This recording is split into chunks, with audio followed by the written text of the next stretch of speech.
Early voting began this Monday in Georgia for the two US Senate seats, and people have turned out in force to vote, surprising everyone who are still thinking the turnout will be low in the runoff compared to the general election. It's still early, and we may still end up with less numbers than the near 5 million votes that were cast in the general election. But the early signs are encouraging, and let us hope Georgians will maintain the pace all the way through January 5th, the last day for voting. In the first day of early voting, nearly 169,000 people voted in Georgia, breaking the record set this year when 140,000 people voted in the first day of early voting for the November general election. Around 314,000 ballots were mailed, so taking the total tally of votes that are in on the first day of early voting to 482,000 votes. That's nearly 10% of the November 3rd turnout. A ton of records were broken during the November 3rd election as turnout reached never before seen levels in Georgia. In terms of breakdown, we had 2.6 million early votes, 1.3 million mail in ballots, and nearly a million election day votes.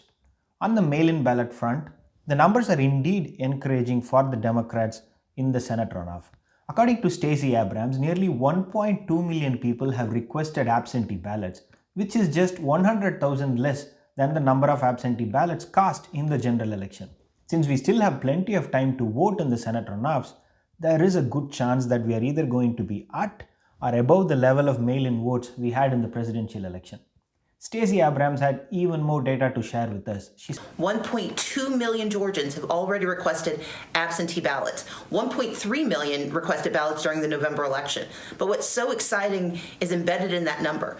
Of that 1.2 million, 85,000 of those applications for mail-in ballots come from voters who didn't vote in November, and they are disproportionately voters between the ages of 18 and 29, and disproportionately people of color. And when we start early voting today, we have every belief that we're going to see a turnout that is unlike anything Georgia has seen. The last sentence, what she said, is the key to winning and losing Georgia. If the turnout drops below the presidential election numbers, the Republicans will win. If the turnout gets closer or increases further than what we had in the presidential election, the Democrats will win. The share of African American population has increased steadily in Georgia over the last 2 decades, reaching closer to 33% in 2020. Around 1.3 million African Americans have voted in the general election.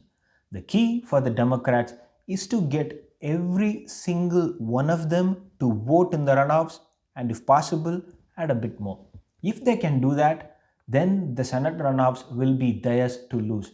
The early numbers are looking promising in that direction. Around 161,000 African Americans have already voted, and we still have another 19-20 days left in the election. The Democrats have to keep them energized and keep talking to them. Biden visited the state yesterday, and Vice President-elect Kamala Harris is also expected to be there soon. I started off my coverage on Georgia saying that Republicans are slight favorites to win both the seats. They are still the favorites, but a bit less than where they were a few weeks ago. And keep an eye on the number of mail-in ballots. It will favor Biden a bit more this time than it did in the general election.